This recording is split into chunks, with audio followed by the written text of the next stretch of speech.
नमस्कार, मैं हूं आपके साथ सोनम सिंह। आप देख रहे हैं इंडिया न्यूज। उत्तर प्रदेश उत्तराखंड वक्त हो गया है स्पेशल रिपोर्ट का। महाराष्ट्र में भाषा विवाद के नाम पर मनसे की गुंडागर्दी लगातार जारी। मुंबई के अलग अलग इलाकों में उत्तर भारतीयों से मारपीट, गुंडागर्दी, जबरन माफी मंगवाई जा रही है। ठाकरे ब्रदर्स लाख कहे कि हिंदी से उन्हें कोई परहेज नहीं है, लेकिन हिंदी बोलने पर ही उत्तर भारतीयों को निशाना बनाया जा रहा है।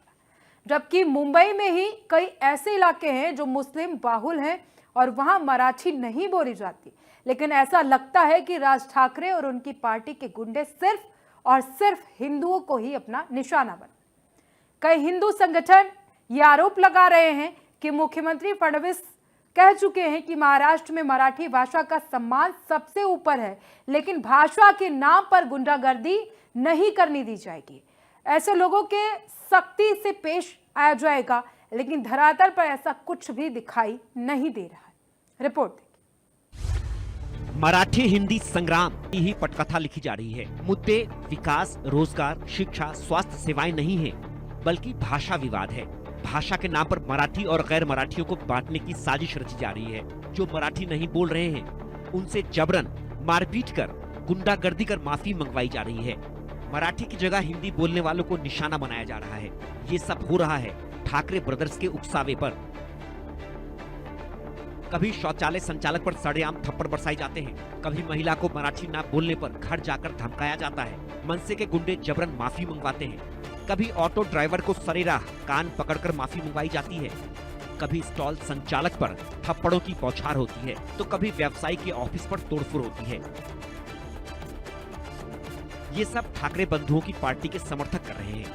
कानून को अपने हाथ में ले रहे हैं। निशाने पर हैं गैर मराठी। इनमें उत्तर भारतीयों की संख्या काफी ज्यादा है। मेहनत मजदूरी करने वाले, रोज कमाकर खाने वालों पर दबंगई दिखाई जा रही है। शिवसेना शिंदे गुट के सांसद और केंद्रीय राज्य मंत्री प्रताप राव जाधव ने मनसे की गुंडागर्दी पर निशाना साधा है। उनका कहना है कि मुंबई में ही कई इलाके ऐसे हैं जो मुस्लिम बहुल हैं और वहां मराठी नहीं बोली जाती, फिर भी सालों से लोग वहां रह रहे हैं। ये देखिए, हम शिवसेना ठाकरे और उनके कार्यकर्ता बोल रहे हैं कि मराठी हमारे महाराष्ट्र की मातृभाषा है। महाराष्ट्र में मराठी बोलना चाहिए और मराठी का सम्मान होना चाहिए, लेकिन ऐसा नहीं है कि दूसरे भाषाओं का भी सम्मान वहाँ पर होना चाहिए। सभी भाषाएं अपनी अपनी जगह पे श्रेष्ठ हैं और सभी लोगों को भाषा प्रिय है।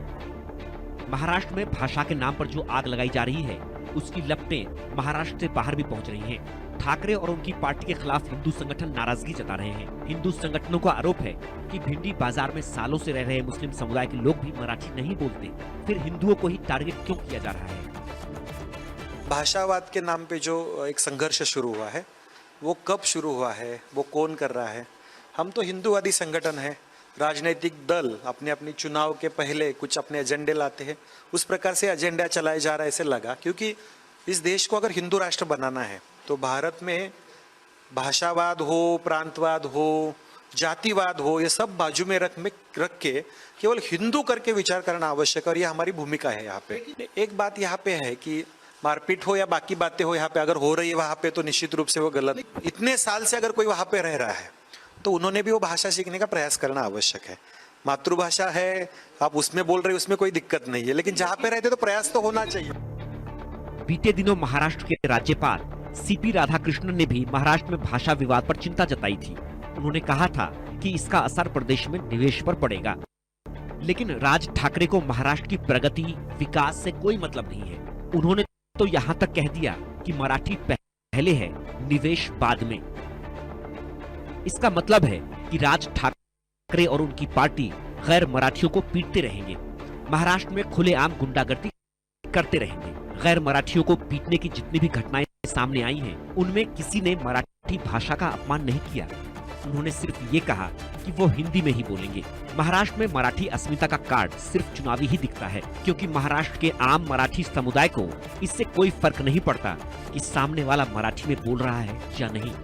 तो क्या राज ठाकरे की गुंडागर्दी के खिलाफ आवाज नहीं उठनी चाहिए? आखिर मराठी गैर मराठी के नाम पर मनसे की गुंडागर्दी पर लगाम कब लगेगी?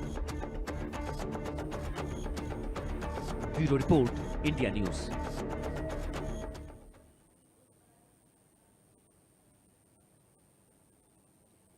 ऑपरेशन सिंदूर के दौरान भारत के हाथों करारी शिकस्त खाने के बाद असीम मुनीर की फिसड्डी फौज खोखला दम दुनिया के सामने अब आ चुका है, तो वहीं पाकिस्तान की अलग अलग हिस्सों में आजादी के लिए विद्रोह हो रहा है और इसमें सबसे आगे बलूचिस्तान है, जहां बलूच लड़ाकों की दहाड़ से पाकिस्तान सेना के पैर उखड़ गए। पिछले कुछ समय से बलूचों ने पाक आर्मी पर हमले तेज कर दिए हैं। बलूचों के इन हमलों के बीच शहबाज और मुनीर को अब पाकिस्तान के टुकड़े टुकड़े होने का डर सताने लगा है। बलूच लड़ाकों ने पाकिस्तानी सेना को औकात दिखा दी है। अगर ये कहें कि बलूच लड़ाकों के ताबड़तोड़ हमले से पाकिस्तान पूरी तरीके से हिल गया है, तो ये कहना गलत नहीं होगा। बलूच लड़ाकों के घातक प्रहार ने पाक आर्मी की कमर तोड़ रखी है और अब एक बार फिर से बलूच लड़ाकों ने मुनीर की सेना को निशाना बनाया। बलूच लड़ाकों के इस बार 8 पाकिस्तानी सैनिकों को मौत के घाट उतार दिया गया, तो वहीं बलूच लड़ाकों के हमले से कई सैनिक घायल भी हुए। रिपोर्ट देखिए।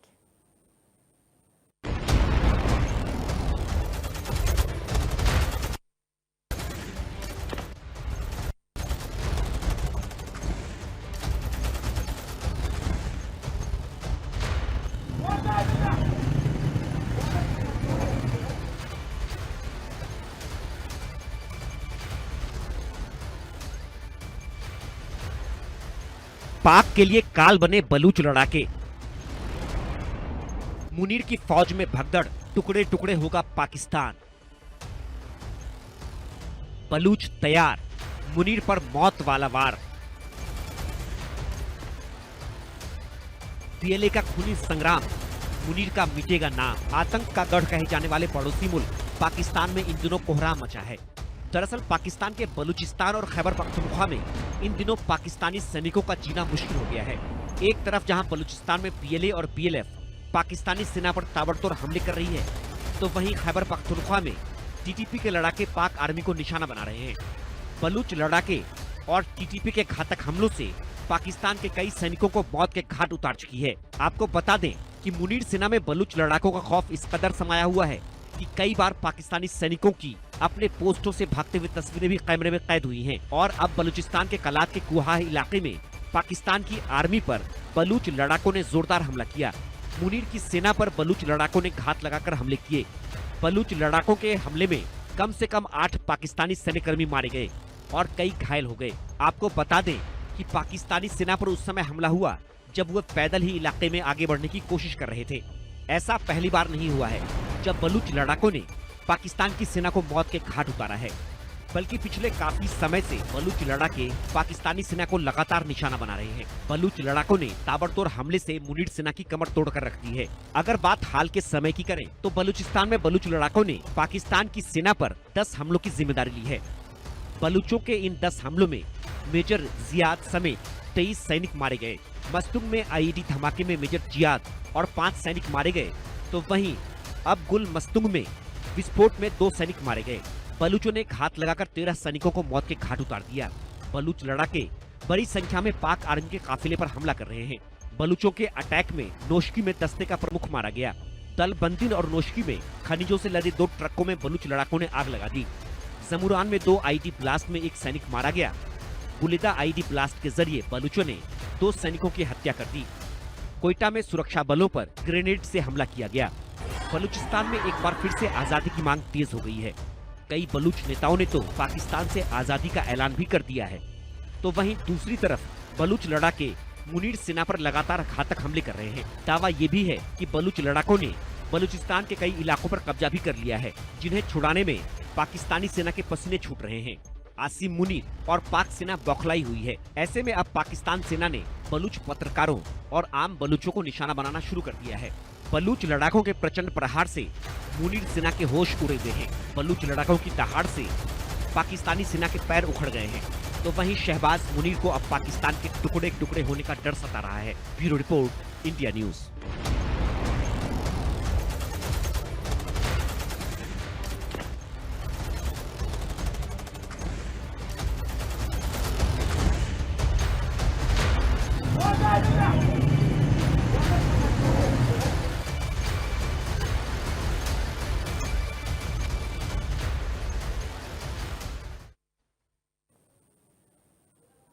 दिल्ली में अभी हाल में भूकंप आया तो हमने इसको लेकर एक रिपोर्ट भी तैयार की थी और इसी को लेकर देखिए खास रिपोर्ट।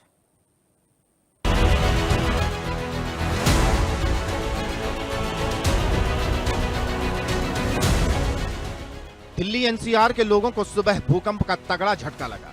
जब आप सुबह सो रहे थे तब 6 बजे धरती हिलने लगी। कुछ लोग इस झटके को महसूस कर पाए तो कुछ जब उठे तो उन्हें बताया गया कि भूकंप आया।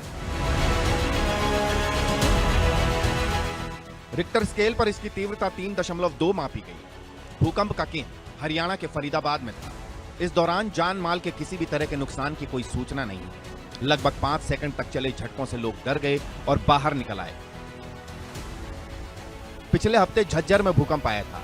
2.5 तीव्रता थी, जिसकी गहराई 5 किलोमीटर थी। 10 और 11 जुलाई को झज्जर में 4.4 और 3.7 तीव्रता के 2 बड़े भूकंप आए थे। इन भूकंपों का असर दिल्ली, गुरुग्राम, रोहतक, नोएडा और एनसीआर के अन्य हिस्सों में महसूस किया गया। हालांकि इन भूकंपीय घटनाओं से कोई बड़ा नुकसान नहीं हुआ, लेकिन इनसे लोगों में डर बढ़ गया है।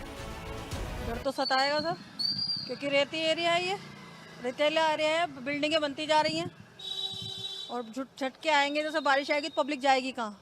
यहाँ पर एक भी बिल्डिंग देखने को आपको नहीं मिलेगी। कितना नुकसान होगा जान माल का आप सोच ही नहीं सकते। तो इसमें सबसे ज़्यादा यदि किसी का दोष है तो हमारे प्रशासन का दोष है। जब 6 लेंटर पड़ रहे हैं, 6 मंजिले बिल्डिंग बन रही है, क्या उनको पता नहीं है कि भाई यहाँ पर कल को ऐसा भूकंप आ गया तो क्या हालत होगी? भाई पालन नहीं हो रहा है। जबकि यहाँ पर 45 मीटर का पहले कम का था, पहले 41 का है, अब यहाँ 45 मीटर। अब कोई भी 45 मीटर से ऊपर है सारी, कोई 50 से 55 मीटर तक जा रही है। लोग अपने किराए के लालच में ऊपर 6, 7 मंजिल बना रहे। तो सब अपने फायदे के लिए, पब्लिक कहीं जाए कुछ जाए, प्रशासन कोई कुछ नहीं कर रहा है यहाँ पर। हाँ, बिल्डिंग भी बढ़ रही है। 25 गज में है, वहाँ पे 6, 7 मंजिल का लेंटर डल रहा है, नीचे कुछ है नहीं। तो होगा क्या बाद में? जब भी भूकंप आएगा सीधा ही ये सब। आपको बता दें कि दिल्ली में भूकंप का खतरा काफी ज्यादा है। दिल्ली में अगर ज्यादा तेज भूकंप आया तो इसकी तीव्रता 6 से 6.9 तक हो सकती है। दिल्ली हिमालय के नजदीक है। धरती के भीतर की प्लेटों में होने वाली हलचल का खामियाजा दिल्ली को भुगतना पड़ता है। इसलिए नेपाल, तिब्बत में आने वाले भूकंपों का असर भारत पर पड़ता है। इन इलाकों में आने वाले भूकंप दिल्ली तक को हिला देते हैं। यही कारण है कि दिल्ली में आए दिन भूकंप के झटके महसूस होते रहते हैं। Bureau report, India news.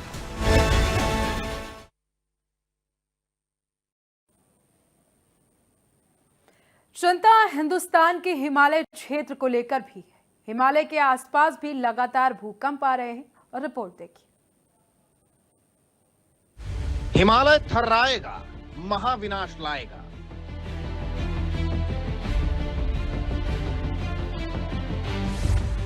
धरती डोलेगी, विनाश विनाश बोलेगी।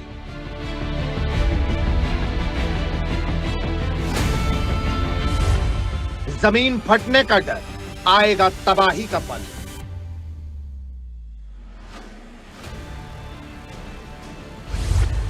विनाश है तय, इंसानों में भय ही भय।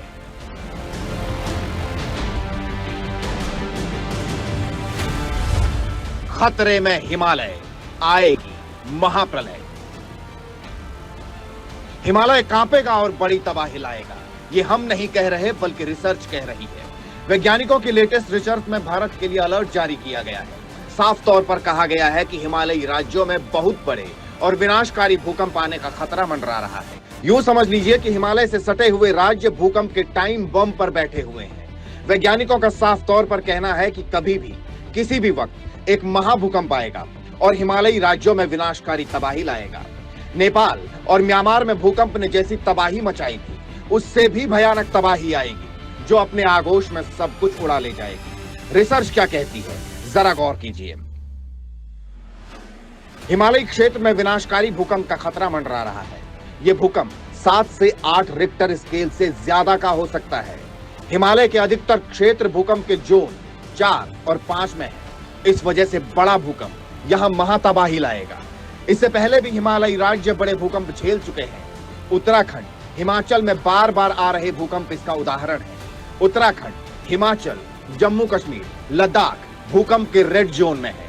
इन राज्यों में 7 रिक्टर स्केल का भूकंप भी बड़ी तबाही ला सकता है।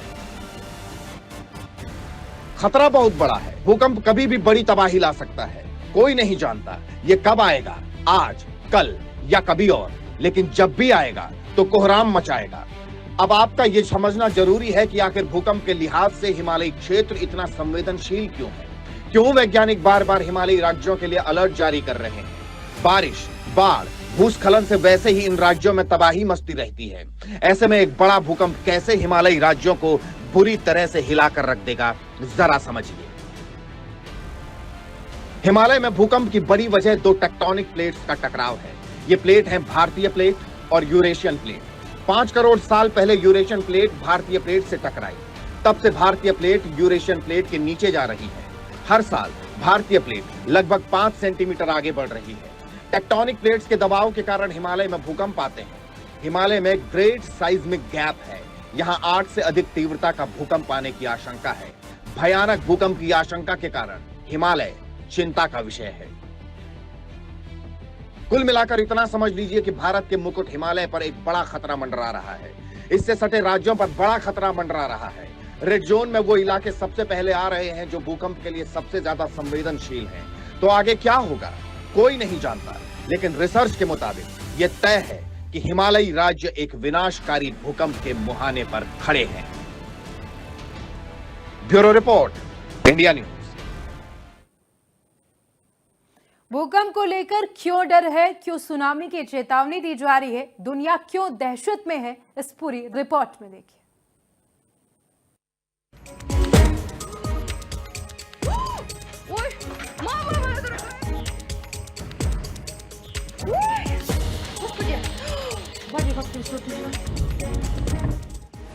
पहले भयानक भूकंप, फिर सुनामी की वार्निंग। रूस के लिए बज गई खतरे की रेड रिंग। 2 लाख लोगों के शहर के लिए चेतावनी। धरती डोली, अब समंदर की लहरें काल बनी। दुनिया रह जाएगी सन्न, बजा सुनामी का सायरन। वैज्ञानिक बार बार इस धरती के भीतर हो रही हलचल के बारे में हमें जानकारी देते रहते हैं। हर बार बताते रहते हैं कि इस धरती के भीतर कुछ सही नहीं चल रहा, धरती की सेहत ठीक नहीं है। लेकिन हम बार बार चेताने के बाद भी इन बातों पर ज्यादा गौर नहीं करते। हाँ, तब हैरानी होती है जब धरती डोलती है, इंसानों की जान जाती है, समंदर की लहरें कयामत बनकर धरती पर आती है, इमारतें, गाड़ियां ताश के पत्ते के मानिंद बहते नजर आते हैं। तब हैरानी होती है। रूस इसका जीता जागता उदाहरण है। रूस में समंदर से सटे इलाके में एक नहीं 2 बार 6 से अधिक तीव्रता के भूकंप आए। लोग दहशत में आ गए। हिलती इमारतें देख लोगों की आंखों के सामने मौत नाचने लगी। इन भूकंप के झटकों के बाद सुनामी की चेतावनी जारी की गई है। खबर क्या है, तस्दीक कीजिए। रूस के प्रशांत तट पर 3 बड़े भूकंप दर्ज किए गए। इनमें से सबसे ताकतवर भूकंप 7.4 तीव्रता का था। पेट्रोपाव्लोव्स्क, कामचटका तट में 3 शक्तिशाली भूकंप। 32 मिनट के अंतराल में भूकंप के 3 बड़े झटके आए। पहला भूकंप 5 मैग्नीट्यूड तीव्रता का था। दूसरा भूकंप 6.7 मैग्नीट्यूड तीव्रता का था। तीसरा भूकंप 7.4 मैग्नीट्यूड तीव्रता का था। सबसे बड़े भूकंप का केंद्र 20 किलोमीटर गहराई में था। कामचटका शहर की आबादी करीब 2 लाख है। भूकंप के झटकों के बाद सुनामी की चेतावनी जारी की गई है। 50 फीट ऊंची लहरें उठने का अलर्ट जारी हुआ है। वैज्ञानिक हर हलचल पर नजर बनाए हुए हैं। कामचटका रूस की एक ऐसी जगह है जो भूकंप के लिहाज से बेहद संवेदनशील है। इससे पहले भी कामचटका में भयानक भूकंप, ज्वालामुखी विस्फोट और सुनामी का कहर आया है। यूं समझ लीजिए कि कामचटका शहर भूकंप के एटम बम पर बैठा है, जो कभी भी फट सकता है, महाविनाश ला सकता है। 4 नवंबर 1952 कामचटका में भूकंप ने काफी तबाही मचाई। उस समय भूकंप की तीव्रता 9 मैग्नीट्यूड थी। इसके बाद कामचटका को सुनामी का सामना करना पड़ा। हवाई समेत आसपास की जगहों में भयंकर सुनामी आई थी। बीते 15 वर्षों में केवल 6 सुपरसोनिक भूकंपों की पहचान हुई। साल 2013 में कामचटका में एक भयानक भूकंप आया था। शहर से लगभग 642 किलोमीटर नीचे ओखोटस्क सागर में भूकंप आया था। 6.7 तीव्रता का यह सबसे बड़े भूकंप का एक आफ्टर शॉक था। कुल मिलाकर रूस का कामचटका शहर बर्बादी के मुहाने पर खड़ा है। बार बार आ रहे भूकंप और वो भी बड़ी तीव्रता वाले भूकंपों की वजह से कामचटका बार बार डोल रहा है। इस बार आया भूकंप भी खतरनाक है। वैज्ञानिक हर पल, हर हलचल पर नजर बनाए हुए हैं। समंदर की उठती लहरें डरा रही हैं, किसी बड़ी अनहोनी का अंदेशा दे रही हैं। यूं समझ लीजिए कि अब एक और बड़ा झटका आया तो इस शहर में मौजूद 2 लाख की आबादी पर बड़ा खतरा मंडरा सकता है। Bureau report, India news.